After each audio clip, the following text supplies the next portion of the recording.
파생 분야 부동의 베스트 애널리스트로 16년 근무를 하셨고요. 최근 6월 1일부터 삼성 자산운용에서 ETF 컨설팅 본부를 이끌고 계신 최창규 본부장님을 저희가 무려 오늘 이 자리에 아주 어렵게 또 오셨습니다. 인사를 한번 드려볼까요? 어서 오세요. 네, 반갑습니다. 어서 오십시오. 네, 반갑습니다. 여기는 옛 친정과 같은 느낌이고요. 예전에 네. 팟캐스트 형태로 네. 주간 전망대가 서비스됐던 시절이 있었거든요. 네. 그때 이제 전승기 연구원 그리고 전민규 박사님과 함께 출연을 했었고요. 네. 그 뒤에 이제 좀 너무 힘들어서 떠났다가 아이고. 이직과 함께 네. 삼성자산운용으로 이직과 함께 네. 다시 한번 살아 있다라는 것을 어. 여의도 분들에게 보여주기 위해서 네. 오늘 이 방송에 나오게 됐고요.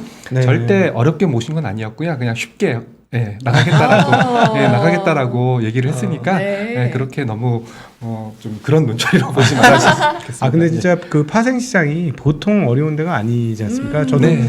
제 경험을 보면 저희 회사에서 네. 아주 예전 한 2001년쯤에 회사에서 몇 명을 선발해서 네. 방에 가둬놓고 오. 인당 뭐 한 1억씩 주고 야. 선물 트레이딩 훈련을 시켰어요. 방에 네. 가둬놓고요? 네, 방에 가둬놓고 30% 못 내면 못 나오고. 예, 저희는 그래요? 못 내면 내보냈어요. 내보냈어요. 그러니까 나중에 되니까 한 달 끝날쯤 되니까 5명 남더라고요. 야. 5명 남고 제가 거의 꼴찌로 남았었는데 야, 역시. 거기서 제일 잘하는 사람들이 선물 옵션 트레이딩 부서로 네. 픽업이 되고 네. 일했던 그런 과거의 경험이 있습니다. 제가 오늘 드릴 말씀도 바로 그런 내용들이에요. 그래서 그래요? 선물을 매매하시는 분들은 저는 이렇게 생각해요. 주식보다 훨씬 더 어려운 길을 네. 걷고 있구나. 그리고 또 한 가지 내용은 뭐냐면 참 돈이 많구나.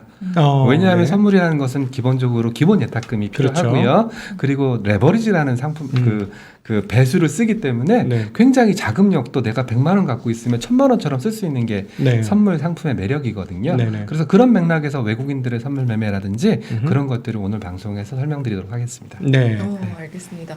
궁금해지는 것 같아요. 일단은 또 우리 주간 전망대부터 함께 하셨으니까 저희 가족이시잖아요. 네, 가족으로 그쵸? 받아주시면 너무나 감사하죠. 가족이십니다. 네, 네. 금요일 또 인포맥스 라이브 주간 네. 전망대 네, 저희가 그리고 또 진행을 하고 있습니다. 뭐 오늘 진행은 아니지만 뭐 다른 요일 진행은 박종현 네. MC님이 이제 저랑 같이 리서치 센터에서 네. 제가 종현 MC한테 종현아 어떻게 하면은 베스트 애널리스트가 될 수 있어. 그때는 박종현 애널리스트가 한참 잘 나갈 때였거든요. 네. 그래서 정말 콧대가 하늘 높을 줄 모르고 예, 그랬던 시절이 있었는데 지금도 뭐 아이고. 마찬가지긴 한데요. 네. 네, 그래서 박종현 MC가 네. 저를 피한 것 같아요.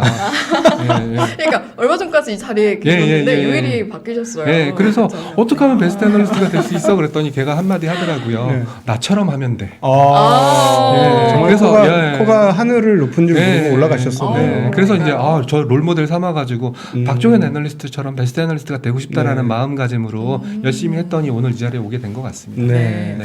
옛날에는 네. 개인들이 선물 옵션을 정말 어마무시하게 했지 않습니까? 맞습니다. 지금 2002년, 3년 뭐 이때. 맞습니다. 저도 솔직히 그때 제가 이 바닥에 이제 발을 들이게 된 계기가 아마 앵커님께서는 기억 안 나실 텐데 9.11 테러라는 게 있었어요. 네. 2002년 비행기가 제가 큰 빌딩에 부딪혔던. 생각보다 아주 오래진 않았어요. 그러세요? 기억이 납니다. 그때 네, 저는 네. 그 LG증권 다니고 있었고요. 예, 저는 구미 출신이기 때문에 구미 지점에서 근무를 하고 있었는데 그러셨구나. 야 비행기가 미국에 있는 빌딩을 들이박았는데 왜 삼성전자가 하한가를 가? 뭐 이런 의구심과 함께 야 풋옵션이 500배가 났대. 맞아요. 뭐 이런 네, 그때 난리도 아니었죠. 난리가 나면서요. 그때 네. 이제 제가 발을 담그게 된 계기였었어요. 제발 나도 이런 쪽을 한번 공부하고 싶다. 마치 네. 지금으로 따지면은 뭐 차이나 ETF로 대박이 났다. 뭐 이런 네. 거랑 거의 비슷한 그런 사건이 벌어졌다라고 생각하시면 그 됩니다. 사건 터졌을 때 저는 구미가 아니고 구로 지점에 있었거든요. 역시. 저희 지점이 선물 옵션 전국 1등을 했었습니다. 이야. 네, 오늘 뭐 통하는 날입니다. 네네. 나중에 갈 때 연락처 좀 적어주시면 돼요. 아이고 네. 알겠습니다. 네. 자 그러면 일단은 요즘의 시장, 네. 오늘의 시장, 네. 최근의 시장 이런 이야기부터 한번 해보도록 하겠습니다. 네. 외국인들 지난달에 이어서 네. 또 한참 외국인들이 자꾸 판다 이런 이야기를 저희가 많이 했었는데 오늘 또 대규모 매도세 보였거든요. 네. 이럴 때는 걸까요? 이럴 때는 이제 주어를 좀 잘 정확하게 하셔야 되는데 네네. 선물을 팔았다 혹은 현물을 그러네요. 팔았다. 예, 그걸 좀 네. 명확하게 해주시면 예. 저한테는 도움이 될 것 같습니다. 중요한 말씀이셨네요. 예, 예, 예. 네네네. 지금 선물에 대해서 잘 뭔지 모르시는 분들도 굉장히 네, 많을 것 그렇죠. 같아요. 네. 그래서 살짝 선물에 대해서 제가 말씀드리면 선물이라는 건 옛날 같으면 선도한 거래인데 맞습니다. 현물을 거래하기인데 이 현물이 미래 가격이 어떻게 될 것인지를 예상해서 먼저 거래를 하는 거죠. 특별히 이제 농산물 같은 경우 뭐 봄에는 잘 뿌려서 좋았는데 중간 중간에 뭐 폭풍을 하든가 뭐 이런 가뭄이라든가 이런 게 와서 잘못될 수 있잖아요. 그럼 가격이 급변동을 하지 않습니까? 그래서 그거를 대비하기 위해서 먼저 거래를 하는 거기에서부터 시작한 게 선물의 개념이에요. 네. 근데 이게 주식시장에 들어와서 주식의 미래가 어떻게 될까 하는 지수를 가지고 미래를 거래하는 거. 이걸 선물이라고 하는데 선물과 현물을 엮어서 거래를 하게 됩니다. 그래서 여기에 엮여서 현물이 거래되는 걸 프로그램이라고 하고 그리고 선물과 보통 이렇게 짝을 맞춰서 거래가 돼요. 그래서 현물의 흐름에 있어서 예상치 못했던 이건 뭐지 할 경우에 선물과 짝지어진 그 페어가 이상하게 움직여서 그렇게 되는 경우들이 종종 있습니다. 그래서 오늘 그거를 좀 잘 설명해 주실 거라고 생각을 하는데 네, 알겠습니다. 그 보통 선물이 현물에 영향을 어느 정도 미친다고 봐야 할까요? 일단은 굉장히 중요한 말씀을 주셨는데요. 아까 농산물 말씀을 좀 주셨지 않습니까? 우리가 농사 짓는 입장에서 가장 두려운 게 뭘까요? 가장 두려운 거. 저기 뭐 가격이 그냥 떨어지는- 농사 망하는 거. 네, 망하는 거. 결국은 농산물 가격이 떨어지는 것을 막기 위해서 이 상품이 탄생을 한 거거든요. 그래서 여기 계시는 방송을 보시는 분들께서는 일단은 선물이면 너무 투기적인 거래, 뭐 레버리지 거래 이런 거 생각하지 마시고 네. 기본적인 전제 조건은 가격 하락을 방어하겠다. 전문 용어로는 해지라고 부르죠. 그래서 네. 선물 거래는 기본적으로 해지, 즉 주가 선물 거래라면 주가 선물, 즉 주식 가격이 떨어지는 것을 방어하기 위해서 사용한다라는 개념을 먼저 익히셔야 돼요. 맞습니다. 저는 굉장히 가슴이 아픈 게 이런 얘기들을 많이 하세요. 뭐 유튜브 방송을 보셔도 아니 외국인들이 선물을 사가지고 뭐 현물을 폭등시키기 위해서 뭐 이렇게 작전을 했다. 뭐 공매도를 치기 위해서 뭐 현물을 어떻게 했다. 이건 다 말도 안 되는 소설이에요. 네. 왜냐하면 지금은 워낙 금융시장 사이즈가 커져 있기 때문에 네. 1, 2만 원 갖고는 도저히 그런 짓을 못 하거든요. 네네. 최소한 조 단위 돈이 들어가야지만 가격을 움직일 수 있는 힘이 생기는데 네. 제가 조 단위 돈이 있는데 뭐하러 한국 선물 가격을 움직여가지고 뭐 1,000억, 2,000억 먹겠다고 그런 짓을 왜 할까요? 그리고 또 요즘처럼 금융감독 체계가 워낙 잘 갖춰져 있는 세상에서 잘못해서 걸려버리면 뭐 영등포 교도소에 깜빵을 간다든지 네. 아니면 한국 시장을 떠나야 되거든요. 네. 불공정 매매로. 네. 그런 상황이기 때문에 저는 뭐 인위적으로 가격을 올리기 위해서 선물을 가지고 뭘 했다. 선물을 가지고 뭘 해가지고 가격을 폭등시켰다. 이건 다 거짓말이다라고 네. 생각을 하시면 되고 기본적으로 선물은 주가 하락을 해지하기 위해서 존재한다라는 점을 먼저 깔아두고 말씀을 드리겠습니다.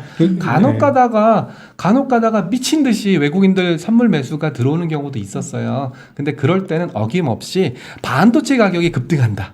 삼성전자 실적이 너무 좋게 나왔다. 네. 왜냐하면 이 선물이라는 놈의 기초 자산이 주가 지수고 네. 그 주가 지수 중에서도 코스피 200이지 않습니까? 그렇죠. 그러면 코스피 100에서 가장 큰 비중을 차지하는 놈이 바로 삼성전자 30%. 네. 그리고 SK 하이닉스 5%. 이 두 개만 합쳐도 35%가 되기 때문에 반도체 경기라든지 아니면 삼성전자의 실적이라든지 이런 것들은 외국인들의 선물 매매를 자극할 수 있지만 네. 외국인들은 본질적으로 한국 시장, 어떤 시장, 한국 주식 시장 또는 한국이 속해 있는 이머징 마켓 주식 시장에 대한 가격 해지 목적으로 한국 선물을 애용한다. 네. 이렇게 이해를 하시면 좋을 것 같습니다. 네. 아주 쉽게 말씀을 해주셨는데 그럼에도 불구하고 제 노파심으로 네. 조금 더 쉽게 해설을 해드리면은요. 이렇게 생각하시면 돼요. 내가 좀 큰 손이야.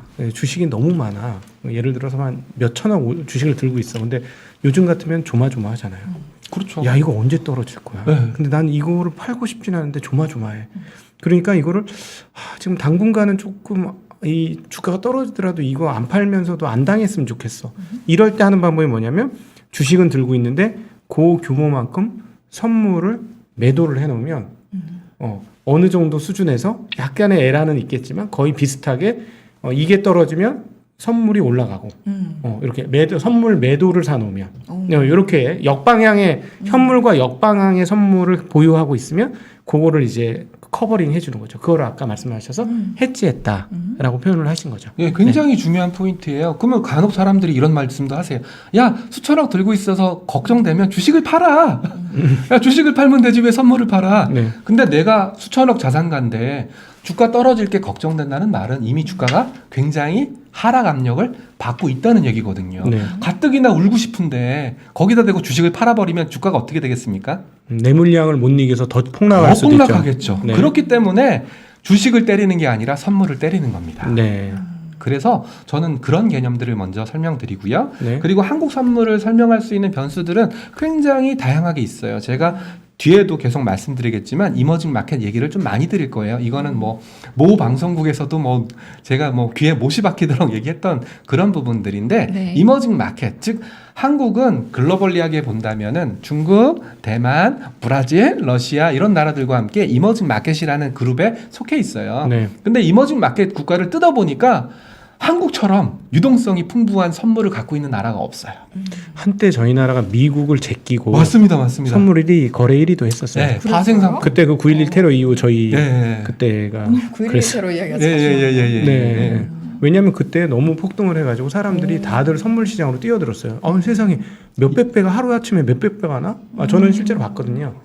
1억짜리 선물 계좌가 20억으로 변신하는 거 봤어요. 9.11 테러 이후로. 우리 지점에서. 그래서 저희 지점이 선물 거래 1등을 했었던 적이 있었기 그렇군요. 때문에. 그러니까 네. 비트코인은 거의 상대도 안 될 정도로 그때 풋옵션이었을 거예요. 그렇죠. 이런 것들이 굉장히 가격이 많이 올랐던 기억이 나기 때문에 네. 아마 그런 걸 기억하시는 분들은 연식이 오래되셨다. 네, 이렇게 생각하시면 될 것 같습니다. 제가 연식이 좀 됐습니다. 네네네.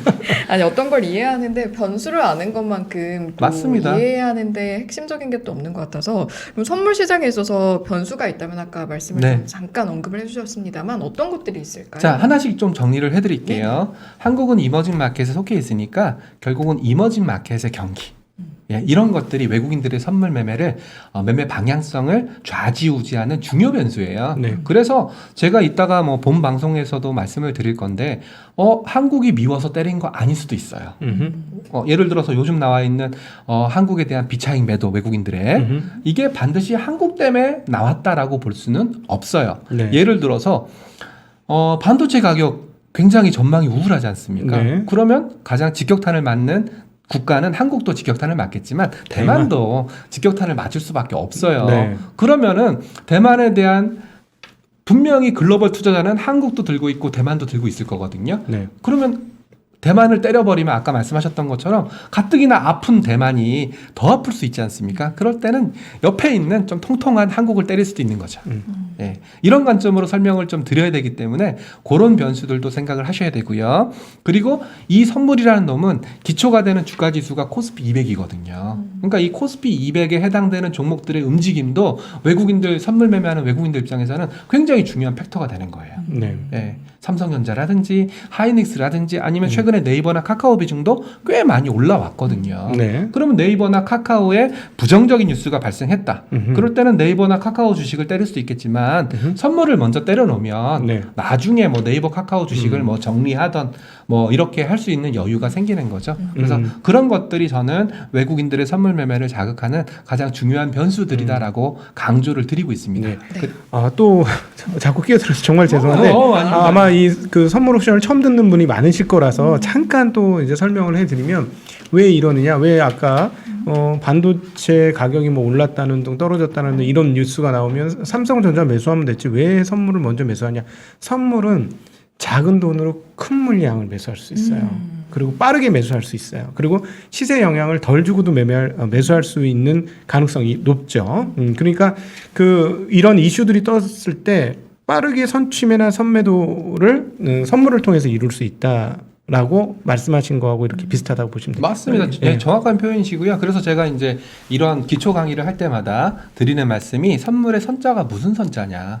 미리선자다. 네. 결국은 현물이라는 것은 현재 거래되는 상황, 그러니까 현재 프라이스에 기인하고 있는 것이 현물의 가격이라면 네, 여기서 현물은 주식. 예, 선물이라는 것은 미래 가격. 여기서 뭐 미래라는 게 뭐 2030년, 2040년을 얘기하는 게 아니라 선물은 3690이 만기가 있기 때문에 저는 3개월짜리 전망이다.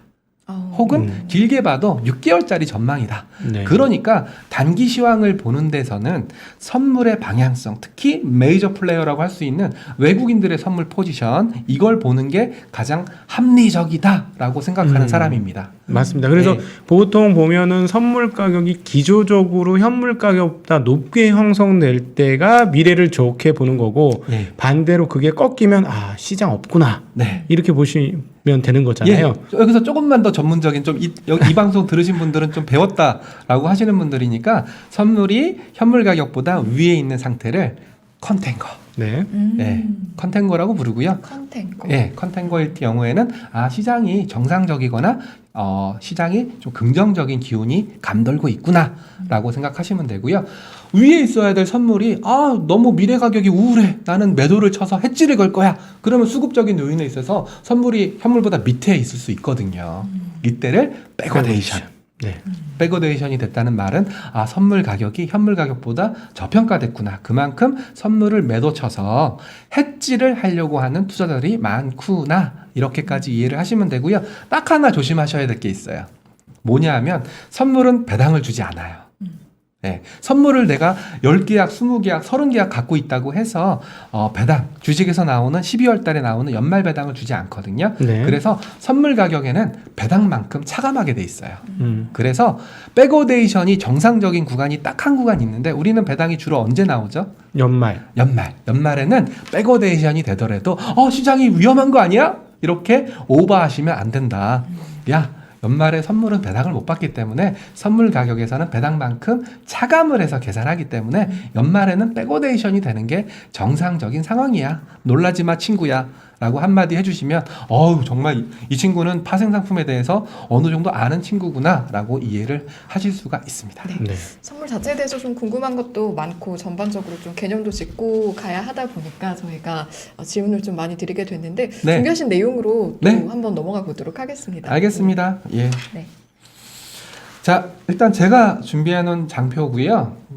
제가 이제 말씀드렸던 수많은 내용들 중에 하나가 뭐였냐면은 선물이라는 것은 미래 가격에 대한 예측이다.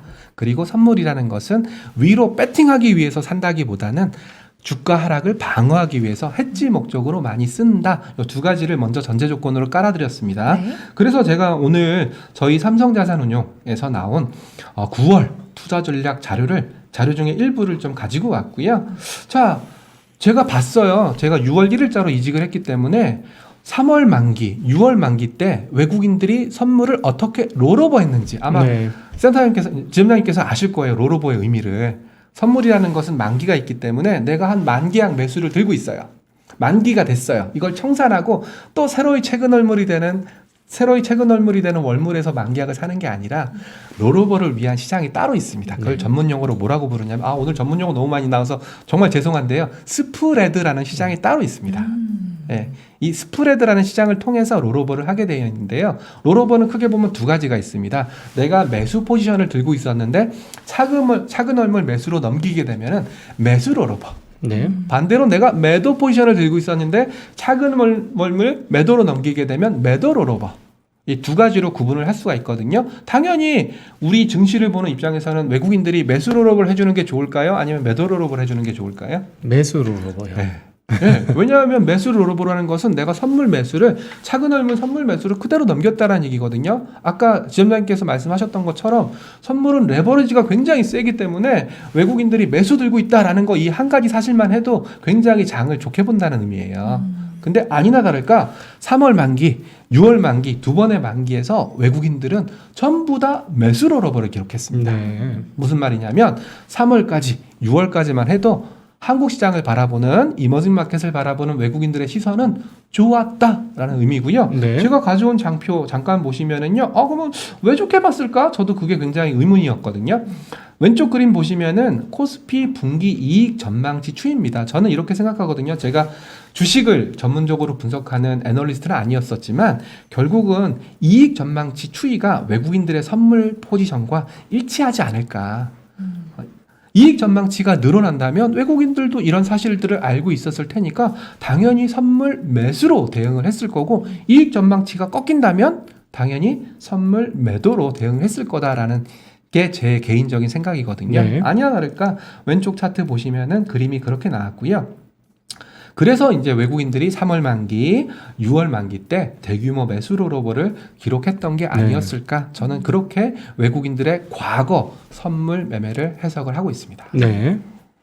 과거는 그랬고 현재는 예. 어떨까요? 자, 장표 다음 장 넘기시면은요. 외국인들이 최근에 갑자기 또 외국인들 선물 매도가 나오기 시작했어요. 제가 날짜를 계산해 보니까 7월 말을 기점으로 네. 외국인들의 선물 포지션이 돌변하기 시작했더라고요. 예, 그때 굉장히 외국인들의 선물 매도가 세게 나왔는데요. 자, 왼쪽 그림 보시면은 코스피 12개월 선행이익이랑 PER 그래프인데요. 보시는 바와 같이 PER이 꺾이기 시작했어요. 예, 선행이니까 미래 가격에 대한 PER이었겠죠. 밸류에이션 부담이 생긴 거예요. 그런데다가 무슨 일이 발생했었냐? 기억나실 거예요. 지점장님은 아마 생생하게 기억나실 텐데 반도체 가격, 디램 네. 가격 전망치가 언제 꺾였죠? 6월 말 이후로 꺾였습니다. 맞습니다. 그때부터 외국인들의 선물 매도가 서서히 나타나기 시작했던 거였죠. 그렇다면 외국인들은 한국이 너무 비싸. 3,200 이 정도에서는 밸류에이션 부담이 생겼어. 그리고 제가 몇 번 강조드렸던 것처럼 코스피 200이라는 것을 추종하는 선물이라고 말씀을 드렸지 않습니까? 거기서 가장 큰 비중을 차지하는 것이 삼성전자와 하이닉스인데 공교롭게도 반도체 가격, 디램 가격에 대한 전망치가 꺾인 거예요. 그러면 외국인들 입장에서는 올 만큼 왔구나. 이렇게 판단한 게 최근에 나타났던 외국인들의 선물 매도의 배경이었다라고 생각을 하고 있습니다. 네.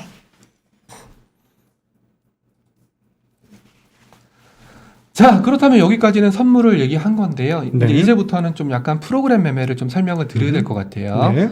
제가 앞서도 컨텐과 백오데이션을 말씀드렸던 이유도 우리가 프로그램 매매를 설명하기 위한 워밍업이었다라고 생각하시면 되는데요. 프로그램 매매는 크게 두 가지로 구분이 됩니다. 선물이랑 현물을 엮어서 매매하는 차익거래형 프로그램 매매. 네. 이게 첫 번째고요. 이런 거랑 상관이 없이 프로그램, 여기서 프로그램이라는 것은 HTS를 말하는 겁니다. HTS와 같은 전문화된 프로그램을 이용해서 대량 주문을 내는 것을 비차익 거래형 프로그램 매매라고 얘기를 하고 있습니다. 네. 자, 제가 갖고 온 차트 여기 보시면은요. 아까 설명드렸던 것은 선물이었고요. 여기서 보시면은 비차익 거래형 프로그램 매매인데 여기서 좀 굉장히 매도를 많이 치고 있는 투자 주체가 혹시 보이시나요? 보라색으로?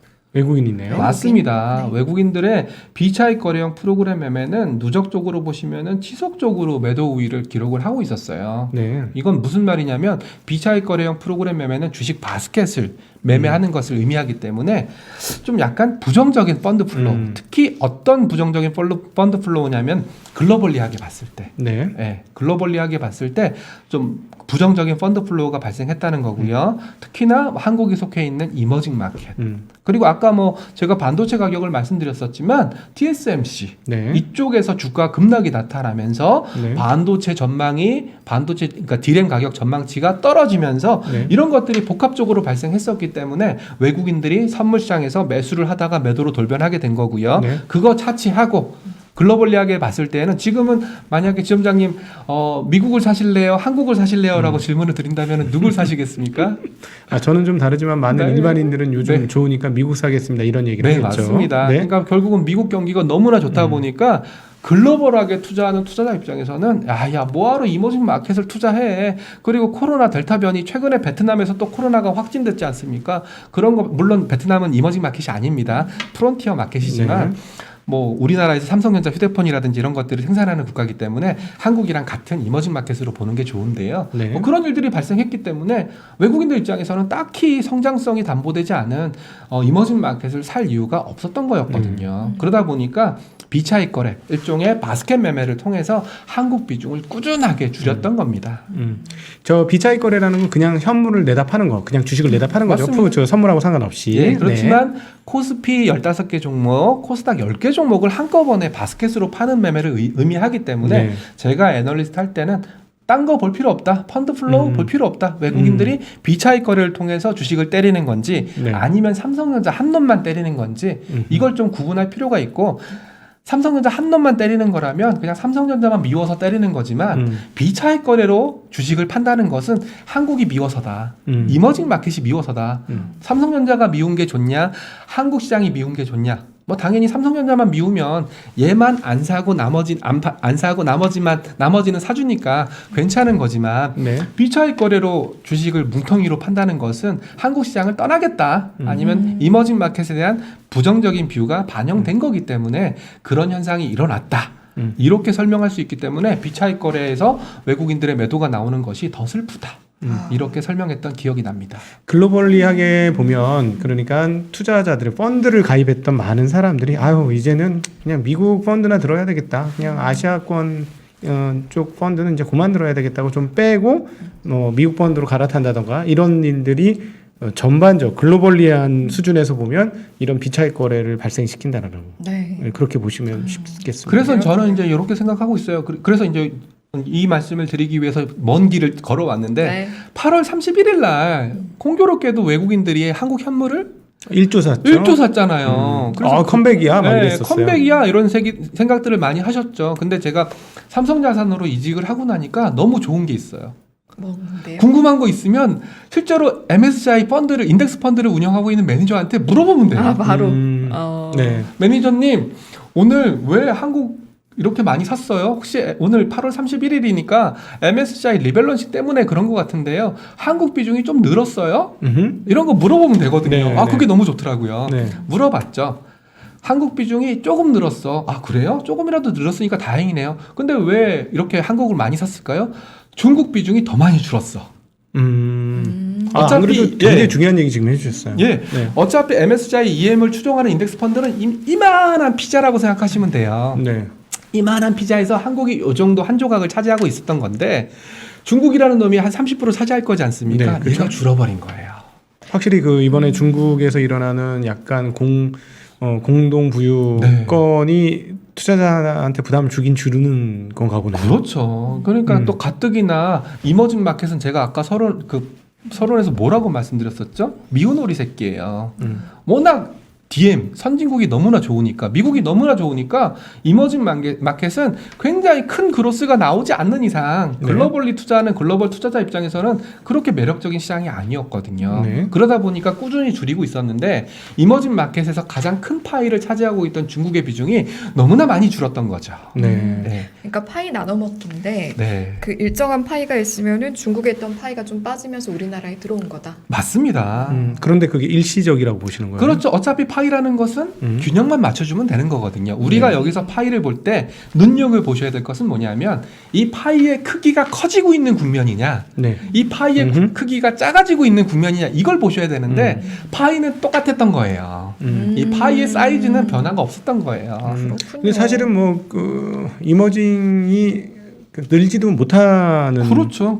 상황이었는데 마지막에 월말 뭐 리밸런싱 그렇죠. 그러니까 중국 거 조금 띄워서 우리 네. 주고 뭐 이렇게 그리고 네. 또 제가 이제 눈여겨보는 게 저는 이제 이 방송이 밤에 하다 보니까 좀 안타깝긴 한데 장중이었으면 제가 시간대별로 외국인들의 비차익 거래가 어떻게 찍히는지 그러니까 카운팅까지 해라. 저는 이렇게까지 말씀을 드리거든요. 네. 아까 지점장님이 선물 매매 하실 때 네.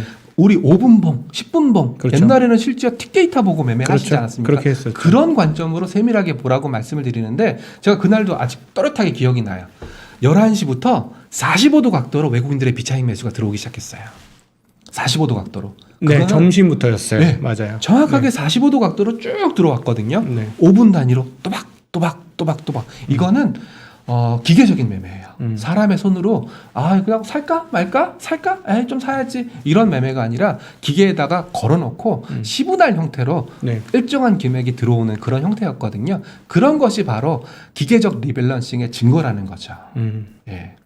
그래서 이제 MSCI 인덱스 펀드 월드 에퀴라고 부르는데 월드 인덱스 펀드를 매니징하고 있는 매니저분한테 얘기했더니 한국 비중이 조금 늘어났지만 중국 비중이 생각보다 많이 줄어들었기 때문에 그 줄어든 중국 비중을 메이크업하기 위해서 네. 한국을 생각보다 많이 샀던 거였다.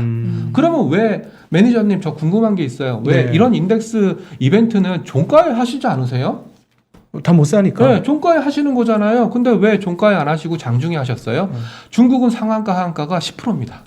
그렇지. 예, 체결 리스크가 중간에 그만큼, 그냥 예, 상하가 한가가 못 사고 못 파니까. 종가에 사서 네. 깔끔하게 끝내는 게 나도 좋아. 그치만 제일 무서운 게 뭔지 알아? 뭔데요? 체결이 안 되는 거야. 종가에서 만약에 중국이 상한가나 또는 하한가 가서 체결이 안 돼 버리면 그 다음 날 난리가 나거든요. 네. 그러니까 나는 체결 리스크가 싫어서 미리 장중에 좀 리밸런싱을 했던 거야. 경우에 따라서는 하루 전에도 해. 네. 네. 그러면 이 리밸런싱이 또다시 일어날 거라는가 또는 외국인들의 전체적인 그 이머징을 향한 시각을 혹시 알 수 있는 방법이나 이런 건 없을까요? 가장 간단한 거죠. 제가 외국인들의 시각을 어디서 볼 수 있었냐라고 말씀을 드렸냐면 외국인들의 비차익 거래 누적을 통해서 알 수 있었다라고 말씀을 드렸었고요. 지금 띄워져 있는 화면이 바로 그겁니다. 여기 보시면은 하루가 튀었어요. 이 날짜가 8월 31일이라고 생각하시면 되거든요. 네. 이 날짜가 8월 31일이었고 오늘 제가 캡처한 거니까 다시 또 꺾이기 시작했어요. 네. 오늘 이게 한 5천억 이게 턴어라운드해서 다시 순매수로 돌아서지 않는 이상 외국인들이 이머징 마켓에 대한 시각은 변하지 않았다라고 생각하시면 됩니다. 보통 그 비차익 거래의 흐름은 추세적인 경향을 그럼 많이 띈다는 말씀으로 들리네요. 맞습니다. 저는 네. 절대 일희일비 하지 않아야 될 게 여러 가지가 있는데 그중에 으뜸은 외국인들의 선물 포지션이다. 네. 외국인들이 오늘 만기약 샀어요. 만기약 팔았어요. 이거 앞으로 어떻게 되는 건가요? 그렇지만 선물은 미래 가격에 대한 예측을 이미 내포하고 있기 때문에 네. 지금 현재 시점에서 만기약 산 거, 만기약 판 거는 아무 의미 없습니다. 네. 예, 추세적으로 보셔야 됩니다라고 생각하는 1번이고요. 네. 두 번째가 방금 지점장께서 질문을 주셨던 비차익 거래, 특히 비차익 거래는 제가 바스켓 매매를 의미한다, 네. 펀드 플로우를 의미한다라고 말씀드렸기 때문에 오늘 1조가 들어왔습니다. 의미 없습니다. 연속적으로 5천억, 3천억, 2천억 들어오는 게 훨씬 더 중요합니다. 예, 이렇게 말씀드리는 두 번째 포인트입니다. 그럼 외국인들이 턴어라운드 하는지 여부는 대략 한 일주일 구간에서 연속적인 매수가 들어오면 그러면 이게 끝이 아니고 추세적 변환일 가능성이 있겠구나. 그 맞습니다. 확률이 높아진다. 맞습니다. 이렇게 그래서 생각하면 이제 제가 되겠네요. 8월 31일 날 흥분하시는 여러분들에게 네. 흥분하지 마십시오. 오늘 8월 31일입니다. 8월 31일은 월말이고요. 네. 월말 우리가 윈도우 드레싱이라고 많이 얘기하지 않습니까? 네. 윈도우 드레싱 물량이었을 수도 있고요. 오늘은 또 공교롭게도 MSCI 리밸런싱 하는 날이었으니까 그런 키 맞추기 차원에서 한국에 매수가 들어온 가능성이 높기 때문에 네. 좀 더 보셔야 됩니다. 네. 아직 멀었습니다. 네. 이 정도 갖고는 안 됩니다라고 예. 말씀을 드렸었죠. 네. 네. 외국인들의 움직임을 아주 정확히 해석을 해주셨고 일단 비차익 거래 이렇게 짚어봤습니다. 다음으로 또 준비하신 포인트가 있을까요? 네, 그러면 결국은 뭐 저는 이런 얘기도 좀 많이 해요. 아까 이제 제가 밸류에이션 부담을 좀 많이 말씀드렸는데 저는 수급쟁이입니다. 저는 수급이 밸류에이션을 이긴다라고 생각을 하는 그런 관점이기 때문에 수급에서 가장 큰 적은 제가 아마 지점장님 기억나실 텐데 우리은행 상장할 때 기억나시나요? 우리은행이 네. 민영화돼서 네네. 상장했던 때가 있었고요. 네. 삼성생명 상장했을 때. 네. 물량 많으면 망하는 예, 거죠. 삼성생명 상장했을 때가 저의 이제 저는 젊었었을 때 날이었고요. 그때 보험 애널리스트랑 세미나를 하루에 거의 뭐 10건, 하루에 10건은 약간 오바고요. 하루에 3건, 4건씩 돌아다녔어요. 네. 네, 그러니까 사람들이 가장 많이 물어봤던 게 삼성생명 얼마나 좋습니까? 펀더멘탈 굉장히 삼성그룹의 핵심적인 회사였거든요. 네. 그런 펀더멘탈은 보험 담당하는 애널리스트한테 물어봤고요. 네. 저한테는 삼성생명 기계적인 수급이 얼마나 발생할까요? 코스피 200 들어가나요? 네. 코스피 200에 들어가게 되면 언제 몇 주를 사는 매수세가 발생하나요? 네. 제가 이제 그거를로 이제 베스트 애널리스트의 기반을 닦았던 네. 그런 거였는데요. 뒤돌아서 생각해 보니까 그게 코스피나 시장 입장에서는 악재였던 악재 중에 거였어요. 악재죠. 네. 네, 올해도 그랬던 거고. 네, 올해 같은 경우에는 그래도 저금리 기조가 유지가 됐었고요. 네. 그리고 소위 말하는 서학개미, 동학개미, 개인 투자들의 자금이 대거 유입됐기 때문에 유동성은 좀 커진 건 사실이에요. 네. 그렇지만 카카오뱅크, 크래프톤, 현대중공업, 뭐 약간 딜레이 되긴 했지만 LG 에너지 솔루션 네. 그리고 카카오페이 네. 이런 것들이 상장하게 되면 아무리 유동성이 풍부하다고 하더라도 그 유동성을 담아내기에는 한계가 있다. 네. 저는 이렇게 생각하고 있기 때문에 그런 부분들도 아마 외국인들은 그런 이벤트들을 많이 알고 있는 입장에서 그런 큰 대어들이 시장에 툭툭 던져지게 되면은 시장이 좀 뚱뚱해진다라는 거죠. 예. 물타기 되는 거죠. 예, 예. 그 두 종목만 해도 벌써 3%가 물타기가 됐어요. 그러니까요. 네. 그래서 저는 그런 뚱뚱해진 종목들이 지수에 편입되면 지수도 또 뚱뚱해진다. 네. 뚱뚱해진다는 게 정확히 어떤 느낌이죠? 총액이 너무 늘어나니까 몸이 무거워지는 거예요. 예. 예. 그러니까 쉽게, 이런 거죠. 쉽게 움직이지는 못하는 거예요. 이런 거죠. 만약에 앵커님한테 네. 10,000원짜리 주식을 사서 30% 먹을래? 100만 원짜리 주식을 사서 30% 먹을래? 라고 질문을 하신다면은 질문을 제가 드린다면 어떤 걸 사시겠어요? 당연히 100만 원짜리죠. 그러세요? 네. 보통은 10,000원짜리 사서 30% 먹겠다. 저는 이런. 100만 원입니다. 근데 10,000원짜리 같은 경우에는 100원만 올라도 네. 10,000원짜리 같은 경우 100원만 올라도 거의 1%. 1%씩 팍팍팍 그러니까 한 두 틱만 올라도 네. 2%씩 올라가는 거거든요. 네. 근데 100만 원짜리 주식은 한 틱이 뭐 5,000원 정도라고 해도 5,000원 한 틱, 만 원이 두 틱이니까 10,000원 올라도 100만 원짜리 주식은 뭐 그렇게 큰 티가 안 나지 않습니까? 네. 이런 것처럼 저희는 뚱뚱해졌다라는 표현을 뭐라고 들었냐면 이 시가총액이 너무 커져가지고 삼성전자가 옛날에 왜 액면 분할을 했겠습니까? 삼전이라고 말씀하시니까 알겠네요. 네. 무거워서 잘 안 움직인다. 맞습니다. 그리고 또 말씀이시네요. 비싼 주식이니까 음. 사람들이 설득 못 사는 거죠. 그쵸. 예, 거기에 이제 액면 분할의 비밀이 숨겨져 있는 거거든요.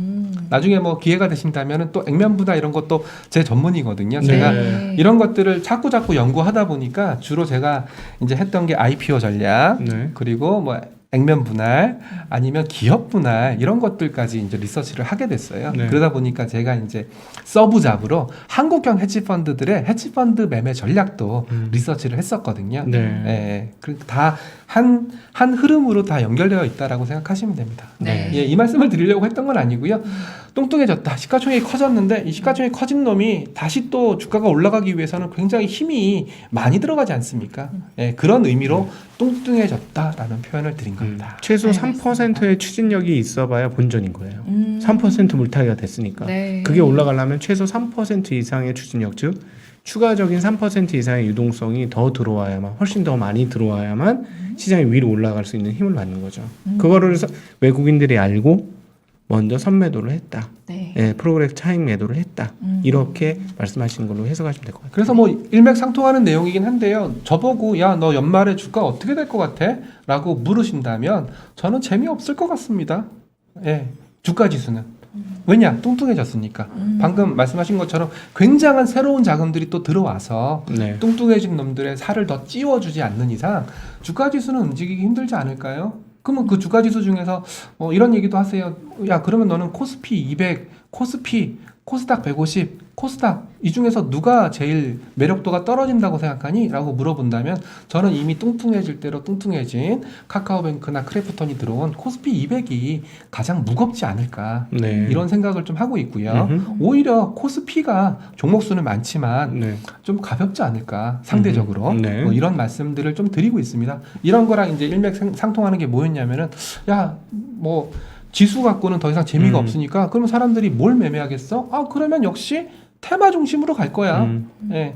뭐 2차 전지 산업이라든지 오늘 좀 많이 떨어지긴 했지만 2차 전지 산업이라든지 아니면 저희 삼성자산이 밀고 있는 웹툰 앤 드라마라든지 아니면 엔터라든지 네. 이런 쪽으로 가지 않겠어? 그리고 좀 더 이제 약간 사고를 확장한다면 지금 모든 대선 후보들이 뭘 얘기하고 있냐면 주택 공급 확대 얘기하고 있거든요. 그렇죠. 네. 그러면 건설업종이라든지 네. 이런 것들로 좀 사람들이 좀 약간 쉬프트하지 않겠어? 시장이 재미없으니까. 네. 이런 말씀. 저 말씀을 다시 한번 해석해드리면 코스피 200에 들어가는 종목이 업종마다 다 있거든요. 네. 그 종목들은 지금 선물과 연계되어 있고 비차익 거래하고 연계되어 있기 때문에 매물 폭탄 맞을 가능성이 상대적으로 더 높아졌다라는 거죠. 그러니까 코스피 200을 제외한 나머지 거래소를 거래한다면 그 나머지 거래소 종목들을 보라라는 말씀이신 거고요. 코스피 200은 업종 대표주들과 대형주들이 있기 때문에 아무래도 그 외에 다른 종목 중에서 기회가 있을 수 있다라는 말씀을 하신 거로 해석하셔도 될 것 같습니다. 전 너무 오늘 방송이 너무 거저 먹는 것 같아요. 왜냐하면 너무 설명을 잘 해주시니까 이렇게 거저 방송을 해도 될까? 제가 오늘 여기 오시는 청취자분들 중에 좀 전문적인 분들한테 좀 죄송한데 처음 들으시는 분들이 있을까봐 조금 조금 해석을 붙여서 그 양해를 좀 부탁드리겠습니다. 아유, 네. 아닙니다. 저는 제가 딱 지금 두 분 중간에 있잖아요. 네. 두 분이서 이렇게 오고 가는 사이에 이렇게 정리가 너무 잘 되는 게 네. 아마 시청자분들도 굉장히 만족하고 계시지 않을까. 제발 좀 만족했으면 좋겠습니다. 안 그러면은 제가 다음에 이 방송에 나올 일이 없어지기 때문에. 오늘 사실은 못 푸신 얘기 훨씬 많아요. 네. 제가 보기에는 조금 끝단의 맛만 보여주시다가 지금 그 들어가야 되는 상황이 지금 시간상으로 그런 상황이세요. 해야 돼요. 네, 그렇죠. 네. 그래서 아마 한 번 더 모셔야 되지 않을까라는 네. 생각이 드는데